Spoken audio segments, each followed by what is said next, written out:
ഒരേ സമയം രണ്ട് പുരുഷന്മാരെ പ്രണയിച്ച ഒരു യുവതിയുടെ തട്ടിപ്പിന്റെ കഥയൊന്ന് കേൾക്കാം. ഒരു കാമുകൻ നാട്ടിലും മറ്റൊരാൾ വിദേശത്തും.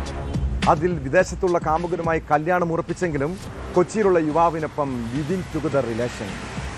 പ്രണയചതിയെക്കുറിച്ച് രണ്ടു പേര് പറഞ്ഞതോടെ അതും മറയ്ക്കാൻ യുവതിയുടെ തട്ടിക്കൊണ്ടുപോകൽ നാടകം. എന്നാൽ ഏത് കള്ളത്തരവും ഒരിക്കൽ പിടിക്കപ്പെടില്ല. കൊച്ചിയിൽ യുവതി നടത്തിയ തട്ടിക്കൊണ്ടുപോകൽ നാടകം പോലീസാണ് പൊളിച്ചടക്കിയത്. CCTV ദൃശ്യങ്ങളുടെ അടിസ്ഥാനത്തിൽ കൊച്ചിയിൽ ജോലി ചെയ്യുന്ന യുവതിയുടെ പരാതി വ്യാജമാണെന്ന് എളമക്കര പോലീസ് കണ്ടെത്തി.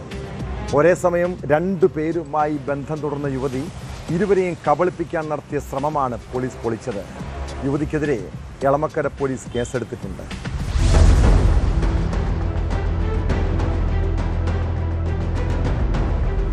ബുധനാഴ്ച രാത്രി ജോലി കഴിഞ്ഞ് മടങ്ങുന്നതിനിടെ ഒരു സംഘം ആളുകൾ തന്നെ തട്ടിക്കൊണ്ടുപോകാൻ ശ്രമിച്ചെന്നാണ് യുവതി നൽകിയ പരാതി. ഒരു വെളുത്ത കാറിലെത്തിയ സംഘം തന്നെ വാഹനത്തിലേക്ക് ബലമായി കയറ്റി തട്ടിക്കൊണ്ടുപോകാൻ ശ്രമിച്ചു. യുവതിയുടെ സുഹൃത്താണ് 112-ൽ വിളിച്ച് വിവരം അറിയിച്ചത്. കാറിൽ വെച്ച് തനിക്ക് നേരെ ഉപദ്രവമുണ്ടായെന്നും പിന്നീട് ആളൊഴിഞ്ഞ സ്ഥലത്ത് ഇറക്കിവിട്ടെന്നും യുവതി പോലീസിന് മൊഴി നൽകി. പരാതിയുടെ അടിസ്ഥാനത്തിൽ പോലീസ് പ്രദേശത്തെ CCTV ക്യാമറകൾ പരിശോധിച്ചു. ദൃശ്യങ്ങളിൽ അത്തരത്തിലൊരു സംഭവം നടന്നതിന്റെയോ വെളുത്ത കാറോ കാണാനായില്ല. യുവതി ഒരു യുവാവിനൊപ്പം നടന്നുവരുന്ന ദൃശ്യങ്ങളാണ് പോലീസിന് ലഭിച്ചത്. തുടർന്ന് പോലീസ് യുവതിയെ വിശദമായി ചോദ്യം ചെയ്തു. ഇതോടെയാണ് യുവതിയുടെ കള്ളക്കഥ പൊളിഞ്ഞത്.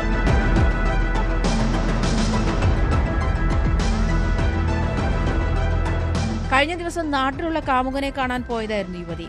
ഇയാളുമായി സംസാരിക്കുന്നതിനിടെ വിദേശത്തുള്ള കാമുകന്റെ കോൾ വന്നു. ഫോണിൽ സംസാരിക്കുന്നതിനിടെ ആരാണെന്ന് ഒപ്പമുണ്ടായിരുന്ന നാട്ടിലെ കാമുകൻ ചോദിച്ചു. ഈ ശബ്ദം കോളിലൂടെ കേട്ട് വിദേശത്തുള്ള കാമുകനും അത് ആരാണെന്ന് അന്വേഷിച്ചു.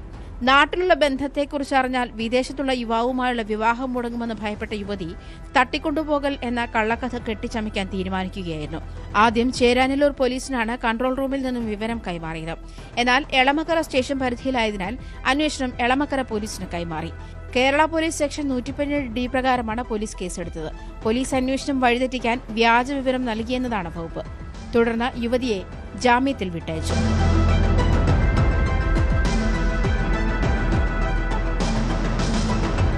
ന്യൂസ് 18 കൊച്ചി.